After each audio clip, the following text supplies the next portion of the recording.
help women save lives and peacefully end abortion where you live. I can tell you exactly what would happen. The infant would be delivered.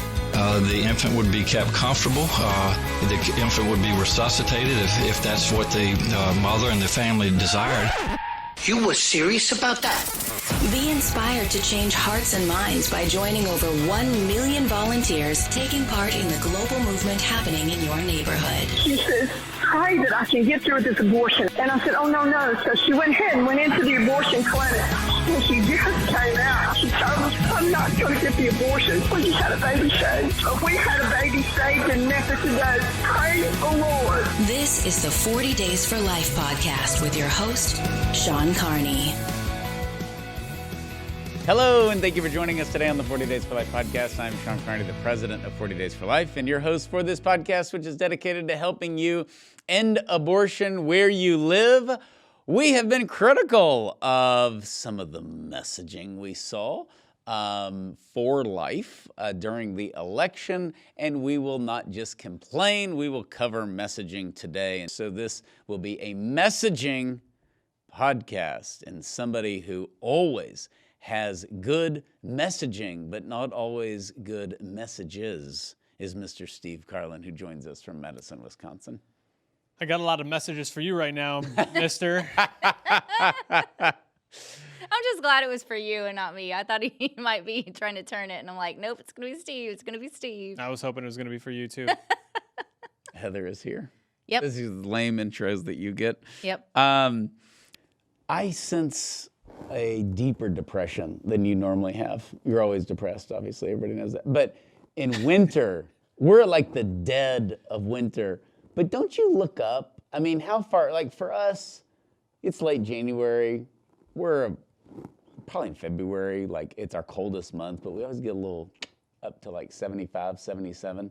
March will be in the 80s, and then it's awesome. March, April, May, June. There's always that every time you think it's over in Texas and a few other southern states, it's like, okay, time to put the space heater and all the winter clothes away.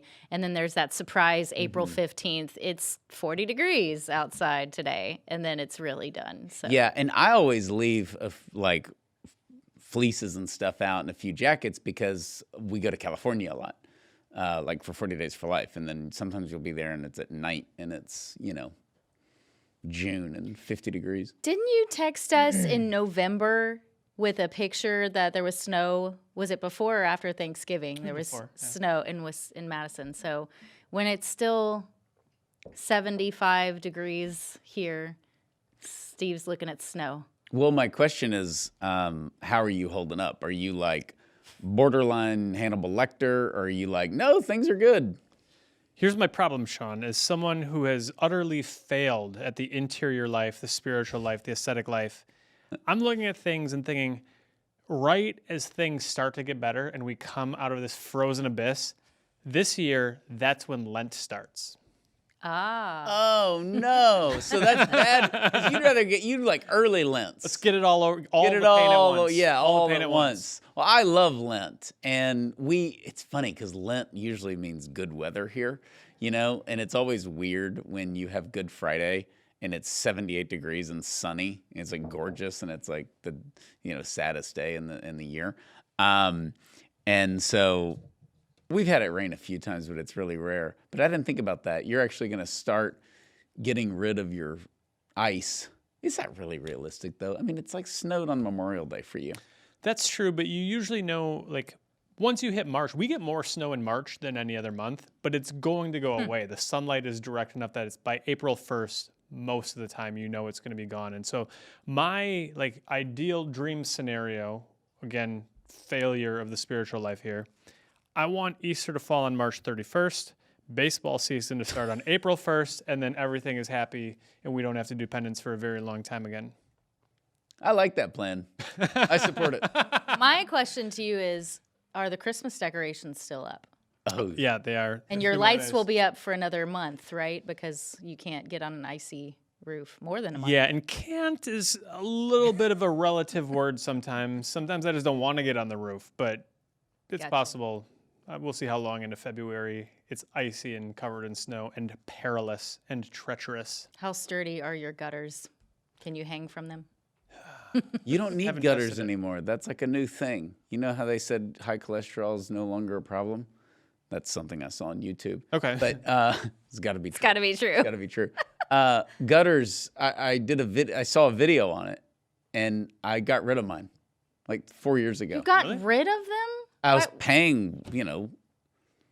I used to clean them out You can myself. do but that? it's too You can busy. just get rid of them and stop You paying for get them? rid of them. Gutters are not needed. It's like a They don't help gallbladder. with your foundation of your home, keep the water away from the foundation? No. Oh my God. If your home is built improperly, then you need them.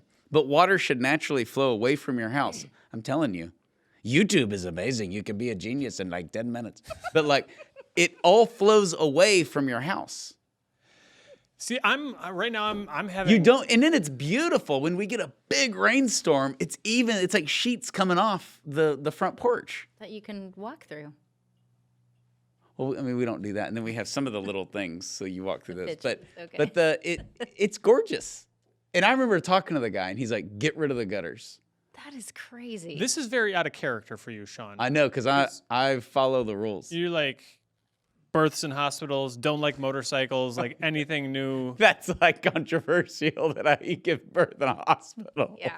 or you think motorcycles are dangerous. No, I'm just I saying think this that sounds those a are little common. bit like Aaron Rodgers went on Joe Rogan. Is like, Yeah. dude, I went and I was with like the shaman in Yeah. Ecuador, Yeah. and we were doing ayahuasca, and I just realized at this deeper level of consciousness that do we really need gutters? No, it's a system. The system is telling you we need gutters. don't need gutters. It is the system, and it's like something about like the aesthetic thing, like somebody invented it. I don't know when, like the 70s, and like you got to get these. You install them. It's the man. They break. They almost killed Clark Griswold in Christmas Vacation. Okay, now I'm listening.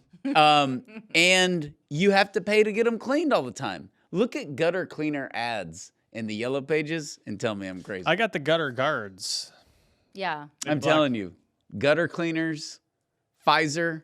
How Can't trust 'em. long have you gone without gutters? Yeah, that's a good question. Like, let me think of when I actually did this. I would like a track record on this. 2018. Do you in Texas? I can't remember. 4 hurricanes since then, no gutters. Do you have a basement? No. I wonder if this is basement specific. Maybe it is. Okay. To flow away from. So, but it also may be, again, if your house is, every house, you can't really tell, right, when you like drive around. But if, in actuality, every house is kind of on a little hill, and then there's a foundation that elevates it. Now, around our entire house, the guy who built it, wonderful guy, he put, I don't know what they're called, they're rocks, but right along the edge, they're rocks, so the water flows out. That's not why I don't need gutters. I don't need gutters because no one's ever needed gutters. No one. See, when I moved into my house, the first year we were there, we got this. I went to, surprise, surprise, I went to a baseball game with some college buddies. And one of the guys used to work in meteorology. And he's like, oh, I don't know if we're going to be able to make it home. There's a bad storm coming. And I'm making fun of him the whole time. Like, it's Wisconsin. We're used to snow and ice. I'm not going to make it home through some rain. He ended up stranded. He had to stay overnight at my house. I'm like bailing water out of my basement in my house that I bought 6 months earlier. And it was miserable. We had to redo the whole thing. It was like one of these storms that changed, like, the water table, I think, was different after the storm. So it was a real hassle. So I want to believe. Find a way. When it comes off, it's not going to come off the side of It's the like house. Jurassic Park, like life will find a way. Life finds a way. But the way most roofs are, the I got a pitched roof. Anything could happen. yeah, I have a picture too, but the side of the house, water doesn't come down. It flows down the back. Okay. And then it's just like going out, away from the house. Okay, front and back of the house.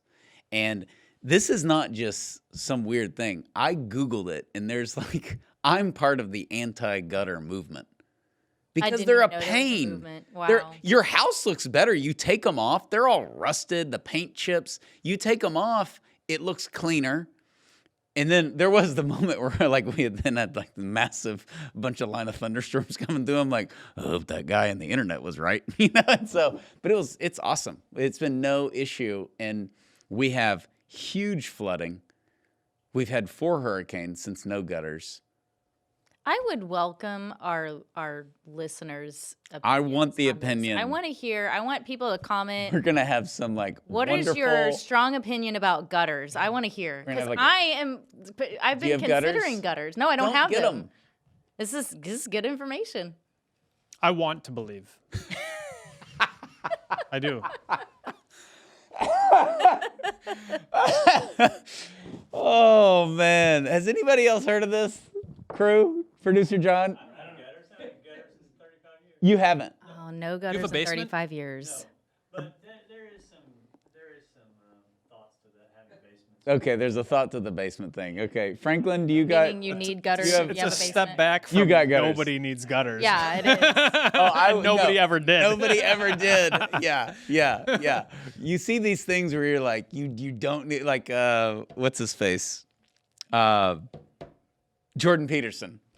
He's like, you need fiber. No, you don't. You know, 'cause he's on carnivore diet. You don't need fiber. You just don't need it.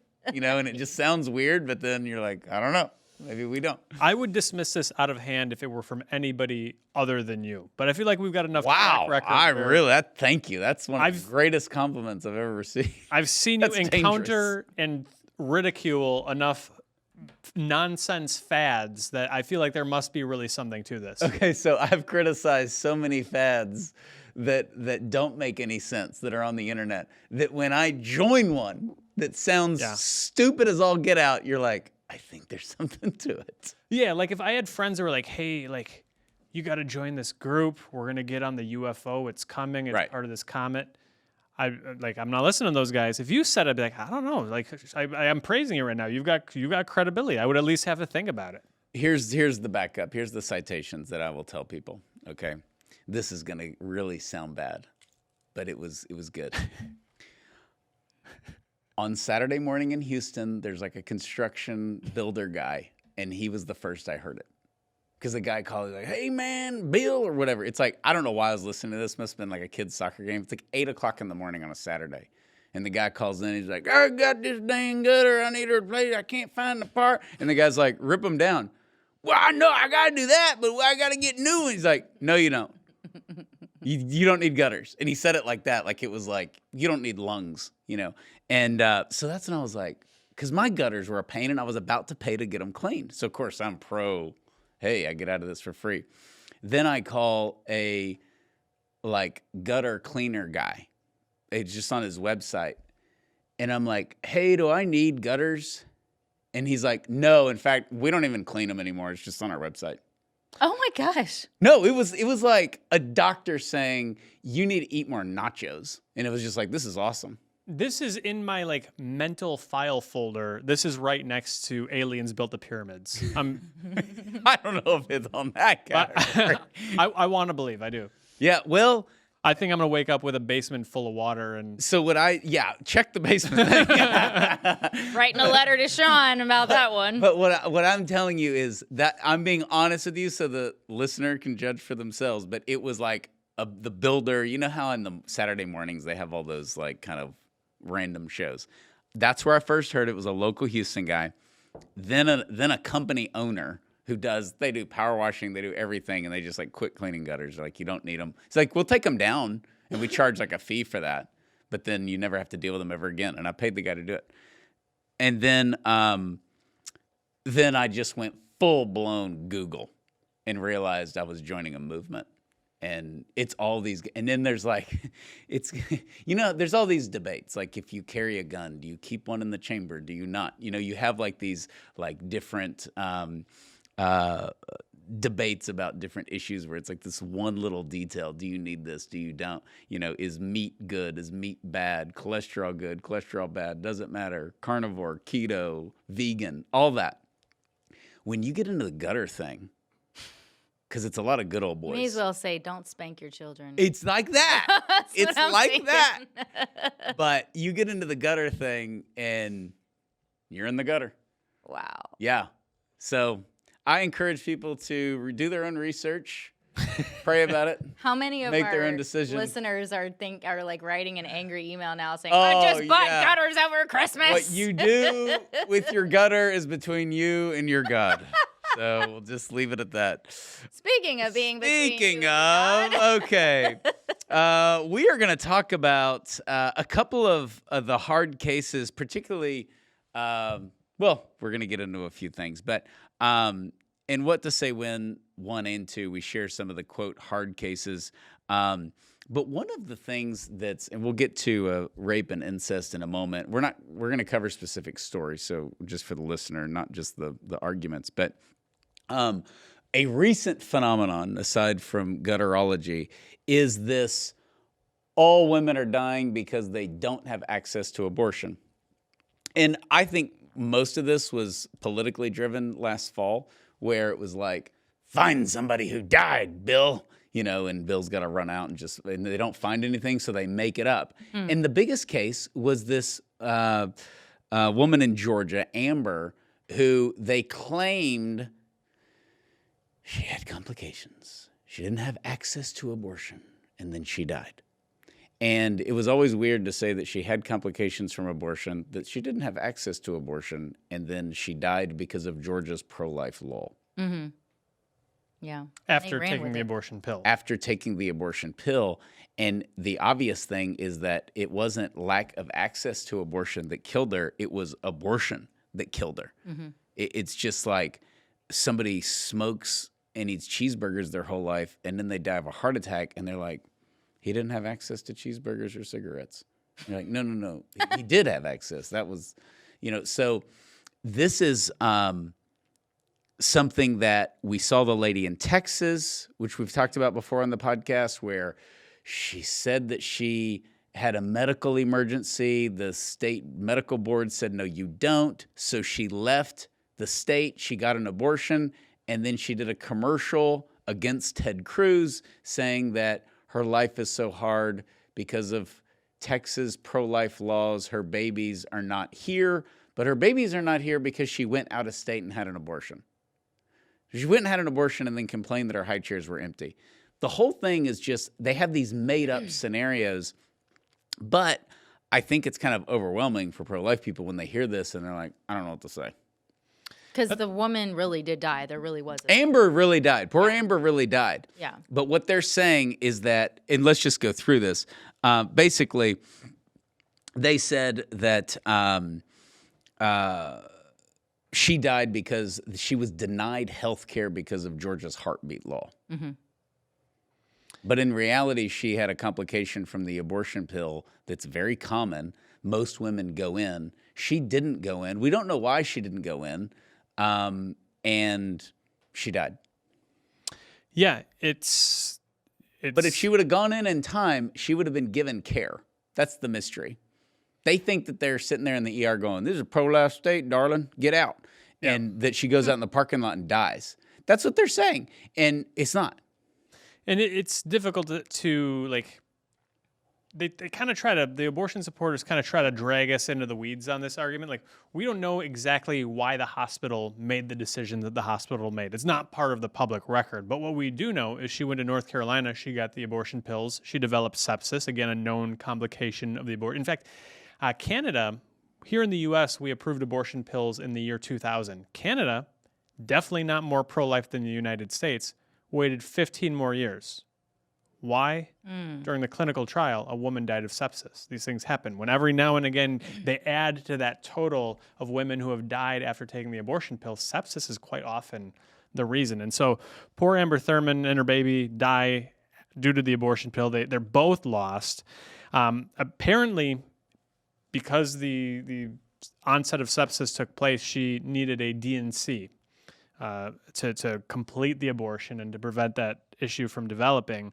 And there was some sort of delay, it appears. We don't know exactly what happened, but there was some sort of delay in providing that D&C. Which the D&C is just the procedure. Yes, it's used for abortion. It's also used to remove remains from miscarriages. Right. Many women have had to have that done. That's a very normal thing. Yeah. But they want to say it's a D&C. She had an abortion. Yeah. So, she couldn't get the D&C because it's banned. No, D&C is only banned to kill the baby. It's like saying you couldn't fill up your truck because gasoline is banned. Well, feeding gasoline to somebody is banned, but right. Yeah. There's a purpose for things. There are uses in which even the abortion drugs themselves have bona fide. You just can't use them to kill somebody. Right. You can't use a DNC to kill a living baby. Yeah. So this is important. Good law, by the way. Yeah.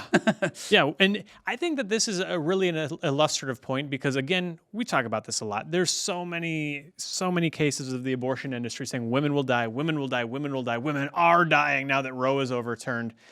If there was even one case of a legitimate case where pro-life laws ended the life of a woman, were responsible for killing a woman, they wouldn't have to leap to these ridiculous conclusions about poor Amber Thurman. They would use the real case. I think this actually proves our point in a sense because they have nothing else to offer. So they've got to twist the facts, make some assumptions, and bend logic. And then maybe if you stand on one leg and squint your eyes just right, you can make the case. But it's not true. And we need to have this argument because it was effective in the elections. In many cases, pro-lifers won in the elections. We won some of the ballot initiatives, but I think that stories like this probably made the difference between life and death in a state like Missouri, a generally pro-life state where 52-48, they put abortion in their constitution.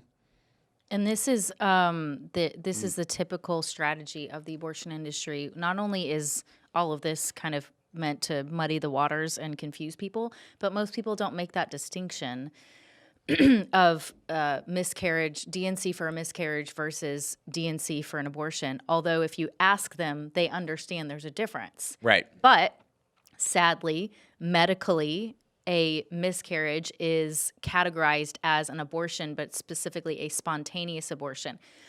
Excuse me. When people hear that word abortion, oh, DNCs are banned for abortions. Oh, women are going to be prosecuted for it's just this next logical thing that gets more and more extreme, to use Steve's favorite word, too extreme. And it is continuing to confuse people and to scare people. I think fear was the biggest reason why pro-life people who said they're pro-life voted for these state amendments to their constitution. Yeah, for sure. And their marketing was better. This was a messaging problem. And self-inflicted, though, I think. I think so, too, of just falling into that. Also, a lot of family members of these women, the left was saying died from abortion, saying, no, she didn't. Quit exploiting her death. And we spoke to them on the phone. I know. We spoke to relatives on the phone. And they said she didn't die from abortion. They keep saying she did. They're using her, and it's crazy. But you have to do it because otherwise you got to discuss abortion, which we've pointed out many times they don't really want to do. But it is a messaging problem. It was just the opposite. Like, to me, Amber should be a TV ad of why abortion's dangerous. Yeah, she died of the abortion pill. She died of the abortion. The baby died. Baby always dies. The mom died. And they want to deregulate this. This is what they say is the safest abortion. Yeah, they want to deregulate it, and then they want to ban abortion pill reversal. Right. There's just so many great talking points that we need to be using, and we will be using. But I think our biggest challenge here relates to something I read in the closing days of the election. And there were Republicans, operatives who were reporting back to like their headquarters or whatever. We are having to moderate some of the talking points on things like abortion. We're having to moderate the Democrats' position on things like abortion, transgender, men and women's locker rooms, all of those sorts of things. Because when we share the true position, nobody believes us because they don't believe it could be that extreme. This is kind of a similar case. Like we have to get into these details, but it's not that we have any particular technically speaking, this is why you could have given her this treatment. No, she had an abortion. She died of it. There's nothing to the story really beyond that. It doesn't have to do with the pro-life laws. No, not at all. And typically they're just, I think one of the reasons Kamala lost is because she exposed their position on abortion, which no politician's really ever done. They're like, I support a woman and I would want them to have access and all that. Obama was never asked if he supported abortion through 40 weeks. Obama was never asked if he what he thought where abortion should be regulated, how should it be regulated. He was never asked about that. His record showed it, but he wasn't. Correct. asked. We said it, but they're like, no, they don't. Right. But when it became an issue because of the overturning of Roe, and she's like, I'll show them, I'll tell them the world what we believe, and they were like, ugh. And when Trump went up by 9% on the Catholic vote, which was great, but he won the Catholic vote by 1%, then he won it by 10 in 2024. The Catholics that swapped cited abortion. Yeah. That's the reason they Which swapped is positive vote for him. you're sitting here going, that should be the reason you're Catholic. But Right. we know it doesn't always work out that way. But they actually cited abortion, which is very good for us because it shows Republicans you can't fold on this issue. This helped you win. There's a mandate. There's a mandate because the Catholics that switched were running away from this like 40-week, no regulations, deregulated abortion pills, and you can't brush them off. Well, I had the Harris campaign come to my door, and abortion came up. Kamala went to Steve's house, actually, for cookies. She brought joy. She brought joy. She tried to cheer him up about the weather. It didn't work. I've said, you can spend as much time here as you want. Just don't bring Tim Waltz. I don't want to see that guy. That's on right. my He's not. That's a weird guy. Yeah. He's a very strange fella.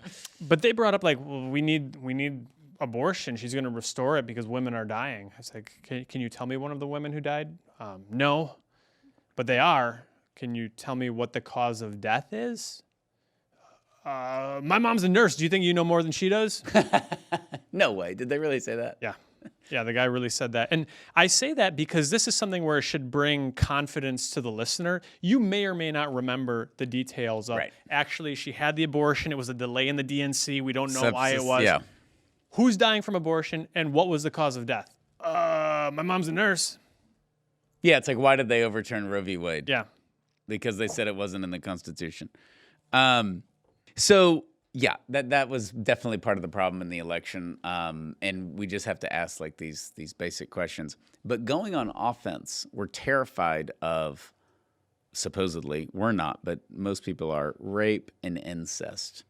And we have harped on this. This is a great time actually to go get What to Say When too, if you do not have it, because not only do we cover rape and incest in depth, we cover it in What to Say One. For much of the feedback we got for the first book was people's favorite chapter because they felt so ill-equipped to discuss this because it's very difficult, and it should be because it's very sensitive. But in What to Say When too, not only do we share how to argue it, if you will, but we share specific stories of rape victims and victims of incest, of those that we've worked with, and that's very powerful. And I wish we would use those stories in the political realm because they were nowhere to be found. Nowhere to be found. And why is that? The folks that were running these campaigns in a lot of the states where abortion was directly on the ballot, they don't understand the issue. They're like generic Republican Party consulting firms who don't understand pro-lifers. They don't understand abortion. They're just kind of like manufacturing messages in their messaging lab, and they don't get the issue. They don't have, it's not unlike when at 40 Days for Life, you started the Institute of Law and Justice with Matt. Okay, there's a lot of good pro-life lawyers around. We need ones that know our mission. And we need pro-life talking points that are made by people who know our mission and understand what's actually taking place, know how to tell stories, know that they're going to be true. I think, have been working, not us personally, but I think the pro-life movement in some of these elections is working with consultants and advisors who are just hoping that rape and incest don't come up. Just hoping that it doesn't come up. We can ignore it, forget about it, leave it in the corner. It's going to come up. We need to be proactive on these topics because let's make sure it comes up on our terms, not on the dishonest terms of the abortion industry. Yeah, I had a political consultant tell me that he was extremely pro-life and conservative pro-life, but he was more liberal when it came to politics. And I said, what do you mean? Like you support abortion politically? Yeah. And he said, no, and it was good. He's like, no, I'm not saying that. I'm saying that I understand why politicians compromise on it. And I said, yeah, but they compromise on it because they don't know how to talk about it. And you know, we know all Republicans support rape and incest, just like everybody supports, IVF. It's not that. It's that they don't know how to discuss it when it's not late-term abortion. That's my issue, is that unless it's easy now because you say abortion at 40 weeks, they're crazy, and you can move on. But they would be terrified of some of these rape stories where the woman's like, this is the only thing that got me through this, or everybody just thinks rape victims should, we put in What to Say When too. 50% of teenage rape victims choose life. You go grab somebody up the street and say, how many out of the teenage rape victims, how many choose life? 2%, 10%? That would actually have been my guess until we wrote the book. That's what I would guess too if I didn't know as much 10% about it. choose life. Yeah. And I would be like, those are the crazy religious people that made her do it. That's what most people would think. Yeah. The crazy religious zealot parents. Most people want them to abort. So the 50% that choose life, those women are serious women. Well, not only that, because women are already under a lot of pressure, societal pressure as it is, but they're likely under pressure of either their parents or their whole family, whoever their guardians are. If they're in the foster system, they're definitely under a lot of pressure. I mean, they're coerced. A lot of you think 50% choose life. That's probably a higher percentage. But another percent of the ones that get an abortion didn't want that. They were forced or coerced, and of course we're not going to know those numbers because the abortion industry is not going to put on their chart was forced to have this abortion. They're not going to dock that. But we have to have abortion example, which is rape. We have to have abortion because of teenage rape victims. They have to have abortion. You don't want to give them access. You're a bigot. But half of them don't want it. Yeah. That's astounding to me. Half of the market you're saying we have to bend to doesn't want that. And you're saying it's the best thing for them. And half the people, we see this in government all the time when we go into like some country and we're like, we must do this in whatever, fill in the blank, country. And you're like, but half the people in that country don't want that. That's what it's equivalent. And you would think it's 10%, 2%, and it's not. So I just, let's get into one of the cases because she's just so wonderful. Christy, we've put her in the magazine. She's in the webcast. Day 41 magazine. Day 41 fall magazine. Webcast. It was the fall webcast. She's just a wonderful soul. She's been at the symposium. She spoke at one of our workshops last year as well. Oh, that's right. Y'all had her at the workshop. Just a generous, beautiful soul. Just a great soul. I mentioned this actually in a recent team call that we had on like how you have certain pro-life people, like Dr. Haywood Robinson, Ramona, certainly Abby Johnson. I would definitely put Christy in that category where like you have a 16-year-old and you're like, you get to hear one pro-life speaker in your whole life or one testimonial in your whole life and it's going to change your life. Or you can send somebody out to a group of high school kids or college kids and it's going to change their life. I mean, those people are who you want. Yeah. But Christy's like, I don't know what to say because of her story. I want you to recap her story because you're very good at getting it in a clear and concise way. So Christy was tragically conceived in incest. Her father is her grandfather.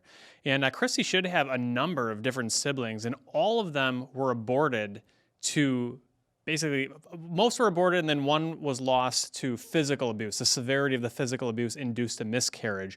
All of this to cover up the evidence. These children who were conceived in incest were the evidence of the crime, and abortion was the way to destroy that evidence.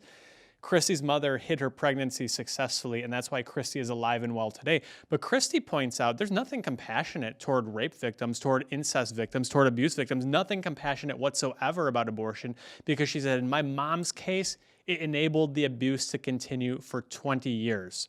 This is why I don't think we need to be afraid. This is not something where we're the bad guys here. We pro-lifers are not opposed to rape victims. We are looking to bring those perpetrators to justice, and when the perpetrators can rely on abortion as their get out of jail free card, the abuse continues. There's nothing compassionate about it toward Christy's mother whatsoever. And why is it that a lot of abortion advocates, especially the most strongest voices in the movement, are not advocating for justice for these victims? You don't see that as much where there's a focus on that. And if they're like, currently our system is so broken when it comes to rapists, because they go, if they're caught, if they're reported and they're caught and they go to jail, they get right back out on the streets really quickly, which is actually one reason why so many women who are raped do not want to report it, because they don't want their rapists to get back on the street and come and find them and have to potentially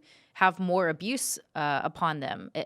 Basically be re-victimized. And I've seen this personally. I had someone stay, that was a relative of a friend of mine, stay at my place and was a victim of rape and gave me the same story. She didn't want to. Gosh. I tried to help her get we knew the identity of the person, and I tried to help her get this guy picked up and put in jail, and she refused because she said no, because he's just going to be out. Get out and then come after her. He's going to come after me, because she lived not far from where he lived.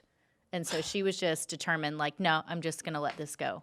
And I hear stories like that so often. It's really, really sad. This is where we talk about the messaging, and it's not hard. We don't have to be afraid of this issue. If I were running a campaign in one of these states to try to defeat abortion being enshrined in the state constitution, I would have Christy would be the first phone call I make. I'd have her on TV wall to wall. And It's not a complicated message. It's not difficult to understand. It's abortion enabled my mother's rapist to abuse her for 20 years. And I'm not an anomaly. My case is not some rare, unheard of case. Yeah, she's not the only one in this case that we know. Yeah. Personally. Christy's mom, she's being raped by her own dad, and he's hiding it. And of course, there's other victims, and he's just using abortion to cover it up. They're not turning him in.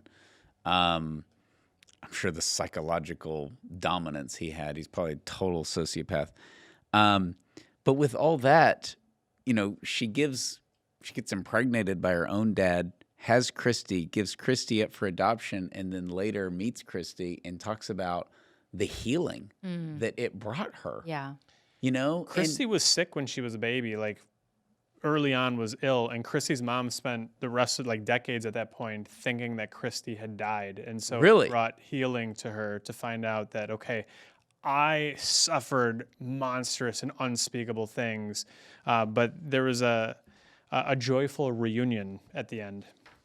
It's just, it's, and what to say when too. It's why we don't avoid this. You want to talk about rape, we'll talk about rape. You want to talk about incest, you talk about incest. But they don't want to talk about Christy. No. They don't want any, and again, the worst thing you can say is it's less than 1% of all abortions. That doesn't matter. It certainly would matter to Christy. But it is a small percentage, and yet this is so brilliantly used and marketed to manipulate people's feelings and to make them feel like they're somehow, horrible. And they are literally enabling the abusers in these scenarios. And of course it makes sense. Nobody wants the practical use of abortion. Nobody wants to just say, you know what, dudes can have sex with whoever they want and use abortion to get out of it. 100% true. Rapists can just use abortion. It's called bro choice. Pedophiles can use abortion. All this stuff, they just don't want to admit, this is like a man thing. You just get whatever you want, no responsibility, and you get away with it. That's the deal. You don't even have to lay on the table. The woman does it. You don't have to show up, which they hardly do. And there's such a practical use of abortion for bad men that just kind of gets overlooked. This is all about women. It's not about women at all. It's about dudes having sex with chicks, getting them pregnant, and not having to deal with a kid. That's what it is. This is where you turn their talking points on their head. How many times we've all heard, I could never force a woman to bear her rapist child. Yep. But you could force her to go back to her rapist and suffer 20 more years of abuse. Yeah, absolutely. Because I can 100% hide it, and your word against his and all of those things. Sending Christy's mother back to her father to be abused for 20 more years, that is the cruelest way that you can handle that situation. There's nothing more cruel that you could do in response to it, and that's what abortion did. Out of the pregnancies, she got pregnant 6 times, and 4 were miscarriages. I think it was 4 abortions, a violence-induced miscarriage, and abortions. Christie. I might be off by one there, But it's 6 pregnancies. I think so. Yeah, and if all, from memory. however, it was 5 or 6, and all of them, there was Christie, there was the miscarriage, and then the rest There was were like abortions. 4 abortions. Yeah, I think it was 4 abortions, the violent miscarriage due to assault, and then she chose life for Christie. And does Christy point out in the magazine, and that was it pointed out what age the mother started becoming abused? Her mother. It was young, right? I believe it was young. I don't remember. And that's the thing that kind of goes back to what we had recently on the podcast with the human trafficking topic, because so many of those traffickers, they're all abusing women, and this perpetuates young girls who are being raped. Mm-hmm. You know, it perpetuates the abuse of young girls over and over and over again. And you don't see we should be standing alongside women's rights activists when it comes to legislation to not allow DAs to release these rapists off the street, to actually have justice brought to them. And yet I've never seen that. I've never stood alongside them. I don't see them anywhere to be found on this. And it does depend what county you're in, you know, of what the sentencing is for some of these rapists. But this was just when I was growing up, when we were all growing up, this was the worst thing that you could do. Like as a guy, like rape was the worst thing. I remember when I had the first concept of it, like as a kid, I'm like, who would do that? Like, why would you do that? You know? And it probably went on some like death penalty rant, but it didn't compute when I first learned no, about it. I didn't. It didn't compute. It's with hard me. to I just understand. yeah. How do you force sex and all that? Yeah. And you're like, well, they have to be locked up for the rest of their life and all of that. And then as I got older, you understand the psychological ramifications for the woman of wanting to cover it up, because you're like, well, wouldn't you run out and tell everybody? I'm like, no, that's not exactly what happens. No, yeah. And so, you know, I think too, it's this and all domestic abuse, but it's a huge problem, and I just don't understand. A weak justice system goes a long way for the worst in our society. Okay. Our third point: the right to abortion becomes an obligation to abort. It's like you got to do it. Yeah, it's the default. It's the expectation. Elizabeth and Nicholas Brown, delighted to find out they were expecting a baby, as so many couples are. But because their first son had this genetic disorder that caused seizures, they were advised to consider abortion for their second child. So this is relevant here because we went from the hard cases being like rape, incest, life of the mother to rape, incest, life of the mother, and what if you have a disabled baby? You don't want that. A baby with special needs, a baby with health problems. That's like become the fourth hard case. And so now it's not just like that Elizabeth and Nicholas could have chosen abortion if they wanted to. When that becomes the norm that you abort disabled babies, suddenly anyone who doesn't abort a disabled baby, or a baby in this case who has a chance of a health problem that causes seizures, they're the bad guy. They're like, no, we're not going to abort our baby, and don't ask us about it again. But the doctors continued to ask about it. We're going to have an article in the upcoming issue of Day 41 magazine about a couple in a similar situation. Their child was destined for a short life, and they were told repeatedly to abort. And, if they would have decided to abort, would they have had people coming to check? Are you sure? Are you sure? Are you sure? But when you choose life, oh gosh, are you sure? Do you know about all of the difficulties? Do you know about all of the challenges that will accompany choosing life? Do you know about all the different ways your child will suffer and you will suffer? So it's really outrageous, and it disincentivizes, I think, finding solutions. You've got a child with special needs, fix the special needs, or address the special needs, or provide support for handling those special needs. You don't just kill the baby. That makes us lazy. But that is lazy. And what the sick thing is not only is this a pressure from the medical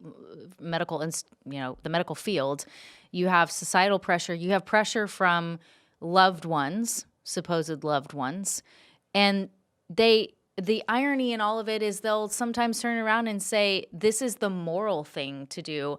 This would be child abuse if you didn't, how ironic is that? If you didn't have your child dismembered or poisoned. It's eugenic. Eugenics is back. Yeah. This would be child abuse if you didn't, because there is a chance that that child will suffer. And really, it's always, I think you've pointed this out way better in words than I can, Steve, but this is really about selfishness of parents at this point.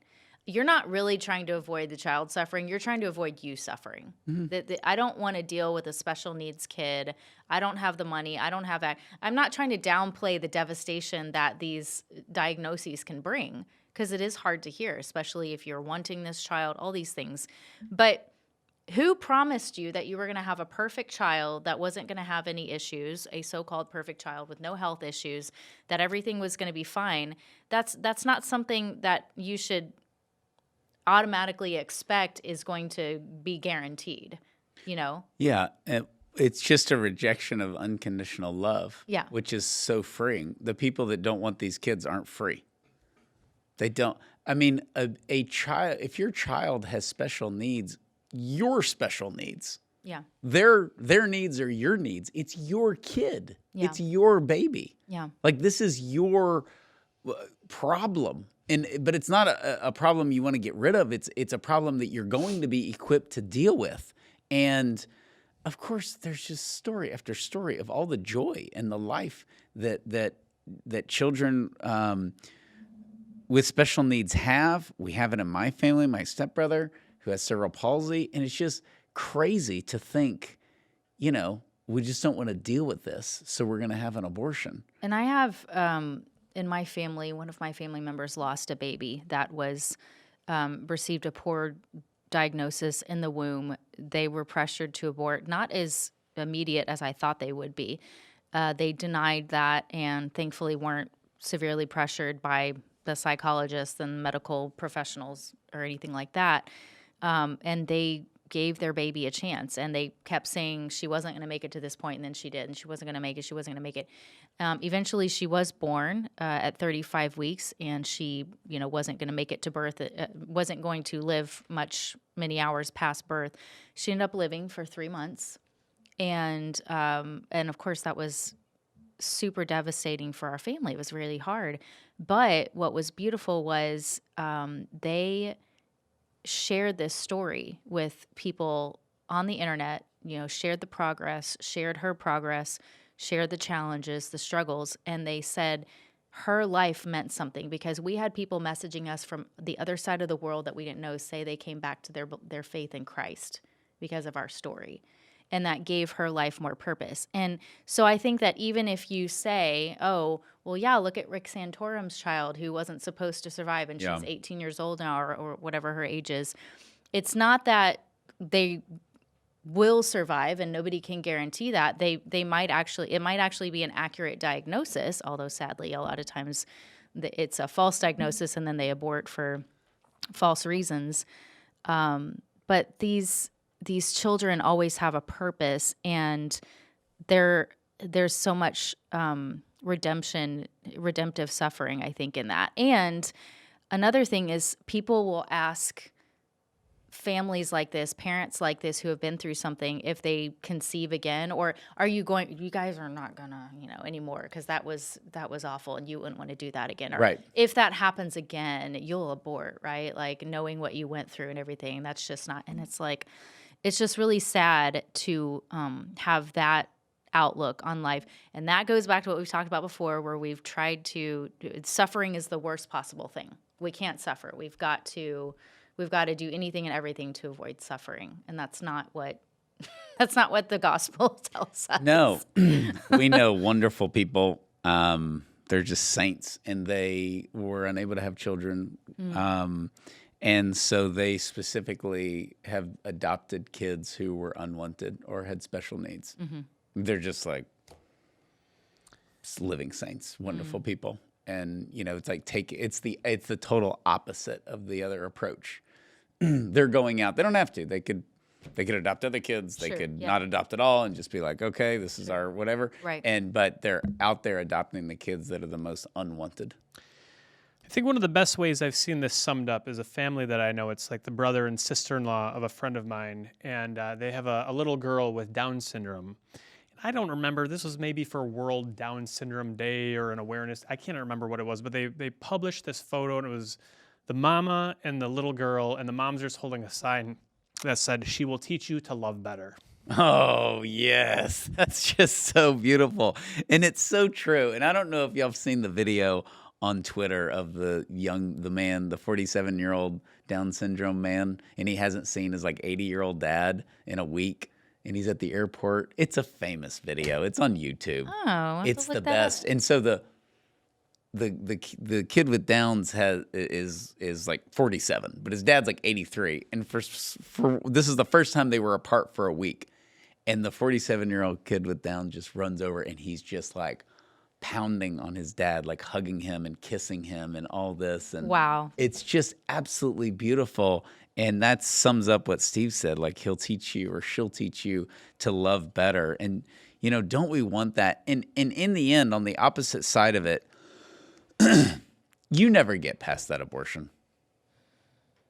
A decade goes by, 20 years goes by, 30 years goes by. We hear it 1,000 times. How old would they be?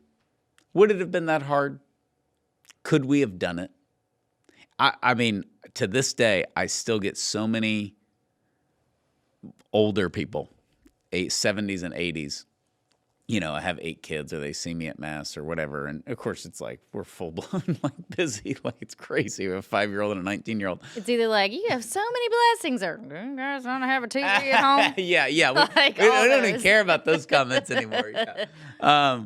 But so many older men specifically saying, I really regret not having more children. Oh, yeah. And they regret, they cite, they'll like throw on, it's like an asterisk, like, and I could have afforded them. Like I made good money. Not that that matters, but they're just saying, basically, I was just selfish. Like I just thought, you know, I could have afforded them. I didn't want to deal with it. And I really, really regret it. And, you know, you hear it all the time. You know, holidays can be tough for a lot of people. They just don't have anybody around. And that doesn't mean everybody's supposed to run out and have 10 kids. But it means we're supposed to be open to life, and that will lead to a life that God has called us to live. Mm-hmm. And you have the capacity to do it if it's happening to you. Mm-hmm. You know, your state of life. God's not applauding you for aborting a child with disabilities as this wonderful, responsible move. Sorry, I messed the kid up in the womb. You solved it. Good job. You know, and I think that you don't get over that. It's not a happy ending. It's not a smart, responsible, understandable move. And I also think you mentioned like the expectations one of y'all did of like what your baby is supposed to be like. And life's just not like that, you know? I mean, whether you take a job, or you go to university and it's not what you want, or you live in a neighborhood and it's not what you want, but whatever. But especially with our own children, this false expectation of what they're supposed to be. I just, that's what's so beautiful about that sign that you mentioned. Like, she'll teach you to love better, because all kids do that. All of our kids teach us to love better. And you know, when they're being good and when they're being bad, probably the more difficult they are at whatever stage, that's where you learn. Or you have to restrain yourself. I mean, Lisa's like, doesn't this bother you? I'm like, what? She's like, the kids are being so loud. I'm like, they are? Just like blocked out everything. Oh my gosh. These things give you tremendous opportunities, though, and you can be very conscious of them. Like in the course of our day-to-day lives, the ordinary can become annoying. We can lose our patience. We can get frustrated, all those sorts of things. I think in some cases, maybe God places these difficulties, challenges in our lives to give us the opportunity to exercise virtue and to be the people that he calls us to be. I was talking with Sean about this yesterday. Like my mom earlier last year, had a stroke, and there's things where she's slower, she's more forgetful. It'd be really easy, like my personality and all of my failings, vices, moral failings, everything that's bad about me, it'd be very easy to get frustrated, maybe lose my patience, that sort of thing. And instead, it's like, well, I've got this great opportunity. Like, I almost lost mom, but she's with us. Thanks be to God. I'm happy that I can like walk slowly with her to this thing that we're doing. And a year ago at this time, I'm glad it's not a year ago at this time, my second son got very, very ill, like was disabled for the entire winter, was out of school. We didn't know if thanks be to God, he bounced back, but there was no guarantee at the time that was going to happen. And I'm glad it's not last year at this time. I wouldn't want to go through that again. I don't say this to be like, oh, I know just how the family with a child with lifelong disabilities. I'm not saying any of that, but it was an opportunity where I had kind of a peace because the Lord supplies what we need when we are docile to his will and we pursue our vocation as parents with a servant's heart. You have a choice to make in those Yeah. moments. Was I great every moment? No, of course not. There were all sorts of different things, but life is not this sort of experience where you have it figured out and therefore you're doing it right the whole time. I love the phrasing of that sign. She will teach you to love. That's a process. You're learning. We see kids with special needs and we think, well, we need to teach them. They're going to have learning disabilities. It's going to be harder to teach them. Well, what are they teaching us? Right. I want to share Paula's story as our final story here. So Paula Ilari, she used to be a Planned Parenthood volunteer, friend of many of ours in the pro-life movement. She was a Planned Parenthood volunteer until she conceived she conceived a child in a brutal gang rape. So she was gang raped. And she said, this is just so sad. People in her church insisted that she abort. Her church. Not the first time I've heard that. One of Abby's kids that she adopted, that was the same story with her, with the birth mom. Yep. They even offered to pay $10,000 for a late-term abortion across the country. People in her church. The church. When she refused to abort, congregants complained about the presence of her, quote, rape baby. What's the name of the church? Unquote. Yeah, let's put that out here right now. Producer John's wondering. Claiming the newborn was a, quote, bad influence. They ran her out of the church, continued to harass her even after she left. She said, I could no longer say people were pro-choice because they care about women after the horror they put me through. Let me ask you a quick question that maybe the listener's thinking, was this also in the horrible category that people do of like, well, you probably did something to invite the rape? Is that what they were coming from? I think like they wanted to cover it up as if she did something wrong? There's no doubt that could have been things. I think when you listen to her story, there's so many more things that she went through. I think if I remember correctly, the church made a Mother's Day donation to Planned Parenthood, like in her honor. Well, this is just some crackpot church then. Okay, so they're just wacko. I mean, that's nuts. So this is a liberal, insane. But I think as Heather's saying, this is not like, we're not like scouring the internet for the worst stories ever. These things are coming up and she's not the only one who's going through stuff like this. Well, yeah, and that goes back to what we've heard several times before, Abby and several of the former abortion workers saying, yeah, we had pastors, either send their daughters here or bring them here themselves. Like usually from out of town. You don't want to go into your local abortion facility. You take them out of town somewhere else so that you don't cause scandal on your family. So you'd rather have your grandchild killed because you're a pastor and you could never have a daughter who is pregnant out of wedlock, as they used to say. I don't know if we still say that anymore, but that's better. Aborting your grandchild. With that said, because we're beating up on loser churches and they deserve it, but with that said, that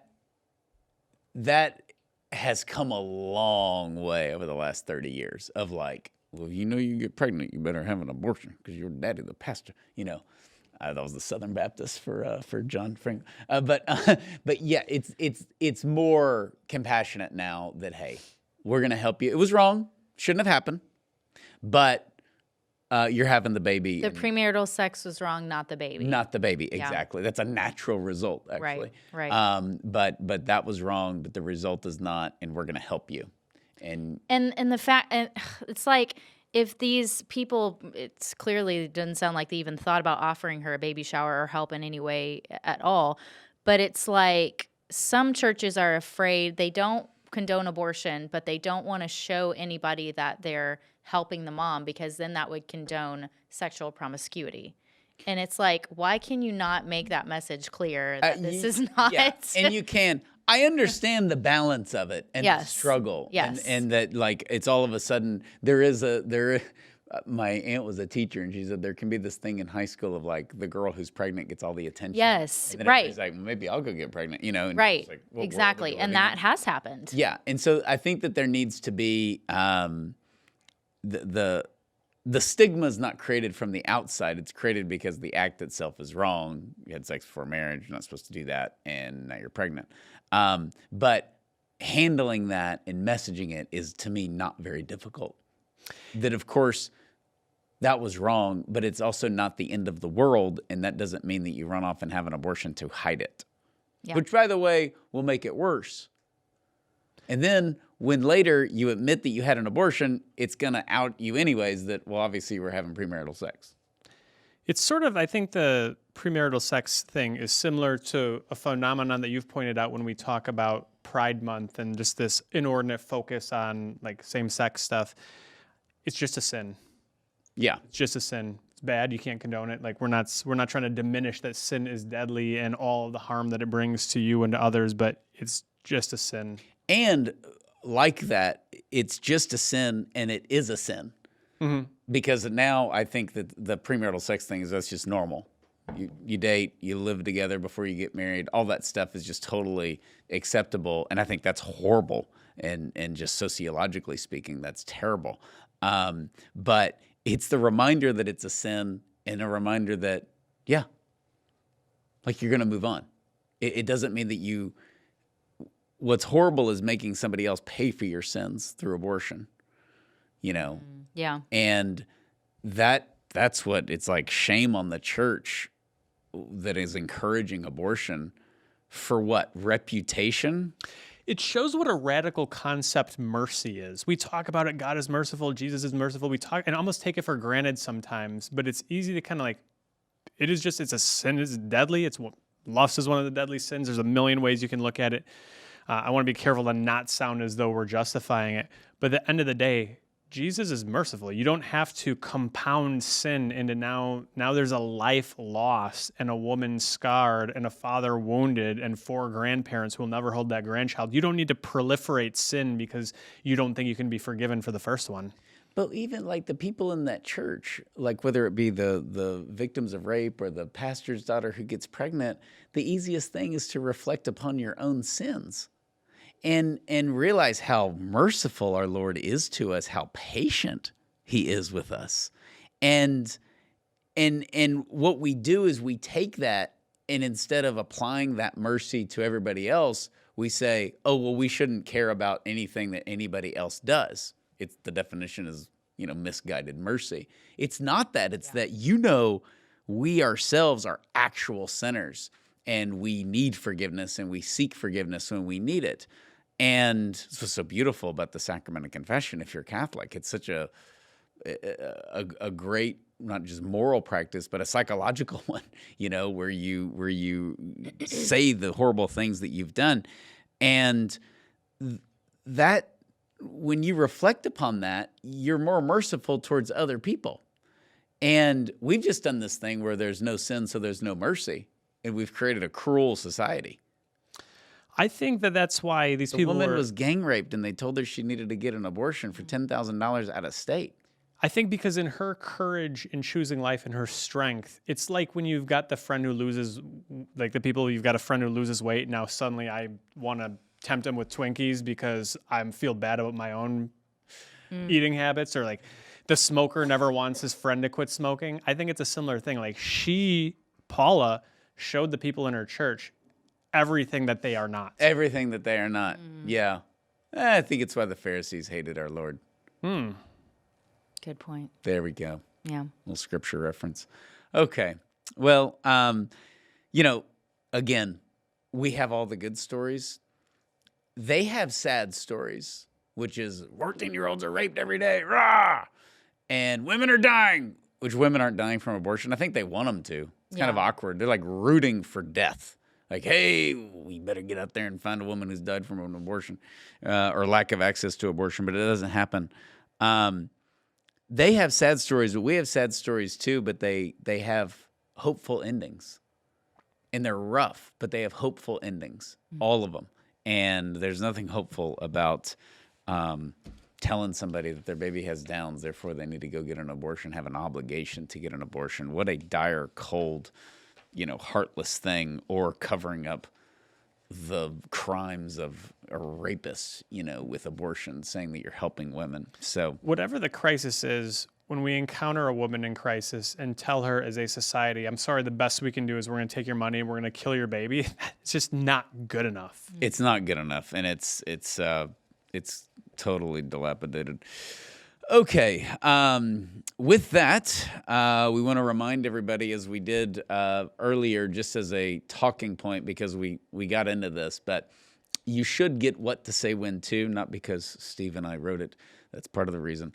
But because we do a deep dive and we have multiple stories, because often, particularly with rape and incest, when this comes up, it can be very difficult you start getting into arguments, which we have in the book, the technical part of why we shouldn't kill babies who are conceived in rape.